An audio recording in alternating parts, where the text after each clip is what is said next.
मौलवी गया हुआ था विदेश मंत्री के स्वागत में।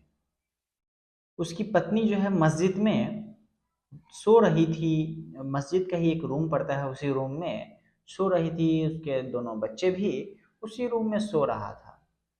किसी ने आके उसके पत्नी पे, उसके बच्चे पे इतना हमला करता है, इतना हमला करता है जिसका खैर नहीं। जिसके बाद जो है सब घटना का खुलासा होता है, तो पता चलता है कि जो कांड हुआ है काफ़ी भयावह कांड हुआ और 6 घंटे के अंदर पुलिस जो है पकड़ लेती है उस कातिल को। आखिर क्या था पूरा मामला, चलिए हम एक एक करके पूरा बता रहे हैं। उसकी पत्नी को कैसे कैसे मारा गया है। दोस्तों, यह घटना है उत्तर प्रदेश के बागपत जिला का, जहां गंगनौली एक गांव पड़ता है। इसी गांव के अंतर्गत एक मस्जिद है, बड़ी मस्जिद। बड़ी मस्जिद में एक मौलवी जो है वहाँ पे तीनों टाइम का नमाज पढ़ाने का काम करता है। 3 टाइम 4 टाइम जो होता है वो नमाज पढ़ाने का उसी में काम किया करता था। साथ ही कुछ बच्चे को पढ़ाने का भी काम करता था, जैसे कुरान वगैरह हो गया। तो जो है सुबह सुबह के टाइम में जो है कुरान पढ़ाया करता था बच्चे लोगों को। और उसकी पत्नी जो है लड़की लोगों को कुरान पढ़ाने का काम करते थे। तो क्या होता है कि 11 अक्टूबर को उसे बुलाहट था देवंत में देवंद में, जो कि अफगानिस्तान से विदेश मंत्री आ रहे थे।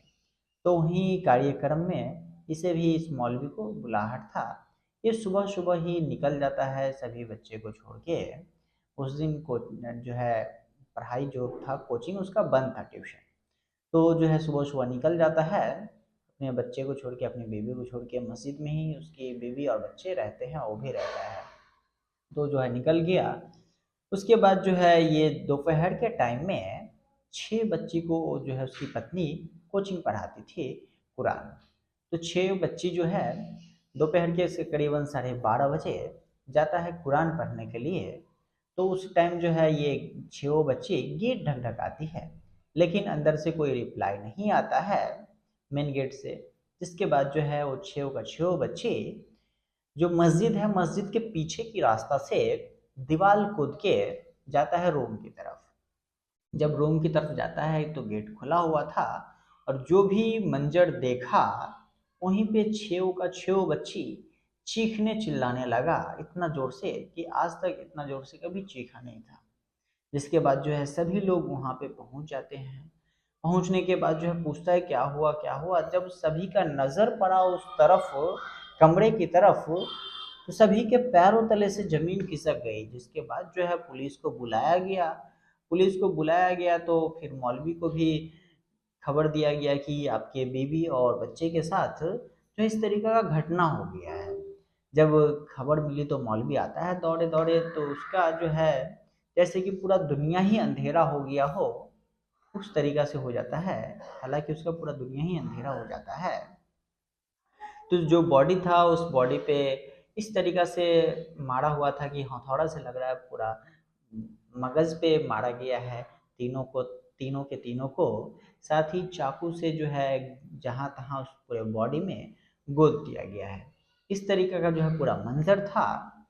तो बाकी लोग जो है वहाँ का, किसी ने, सभी ने बोला कि बॉडी को अभी नहीं उठने देंगे जब तक इसका इंसाफ न मिल जाए। पुलिस जो है बोलती रही, समझाती रही कि बॉडी जाने दीजिए, हम इसका पोस्टमार्टम करेंगे, पता चलेगा कि कौन है, क्या है, कैसे मारा गया है।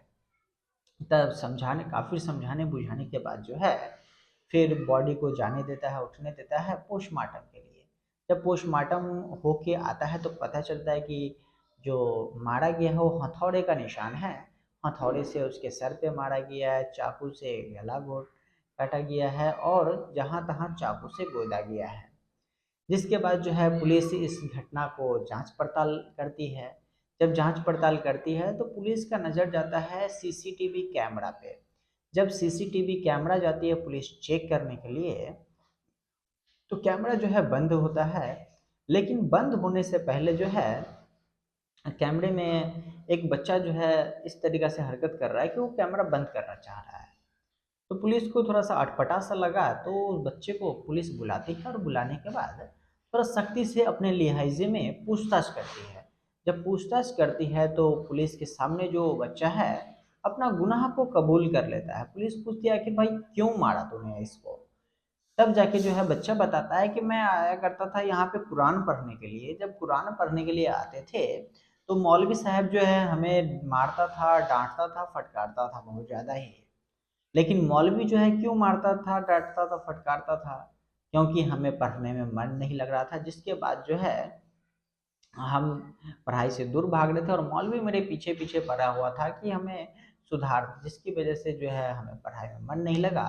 तो हम सोचे कि इस मौलवी को कैसे भी यहाँ से भगा देंगे, जिसके लिए जो है उस बच्चा का नाम होता है रिहान। रिहान जो है अपना एक दोस्त का सहारा लेता है, उसी के एज का उसका एक दोस्त था, उसका सहारा लेके जो है दोनों मिलके दोपहर के करीबन 12:30 बजे पहुंच जाता है मस्जिद में। मस्जिद में पहुंचने के बाद जो है मस्जिद जिस कमरे में मौलवी का पत्नी और बच्चे रह रहे थे उसी कमरे में जाके सबसे पहले तो कैमरा बंद करता है, और कैमरा बंद करने के बाद जो हथौड़ा से जोरदार एकदम वार कर देता है उसके मगज पे, माथे पे। वार करने के बाद जो है वो इतना बदहवास हालत में थी, महिला जिसका नाम होता है ईराना, ईराना। ईराना जो है एकदम बेहोश हो जाती है। उसे इतना होश नहीं था कि वो अपने बच्चे को बचा पाती। जिसके बाद जो है वो दोनों मिलके उस बच्चे के सर पे भी हथौड़ा से वार कर देता है, और उसके बाद जो है चाकू निकाल के सभी को चाकू से गोद देता है और गला भी काट देता है। ये करने के बाद जो है वो वहाँ से निकल जाता है। वो सोच रहा था कि हम अब जो है ये लोग यहाँ से भाग जाएगा और हमें पढ़ना नहीं पड़ेगा। ये जो है पूरा का पूरा मामला बच्चा बताता है, जिसके बाद जो है बच्चे को हिरासत में लेके लेके चली जाती है पुलिस। और बाकी अब देखिए इस घटना में आगे क्या क्या कार्रवाई हो रही है उस मौलवी का, तो कहीं ना कहीं पूरा दुनिया ही उजड़ गया। मौलवी ना जाने कैसे रहेगा, अब इससे उसका पूरा दुनिया अंधेरा हो चुका है।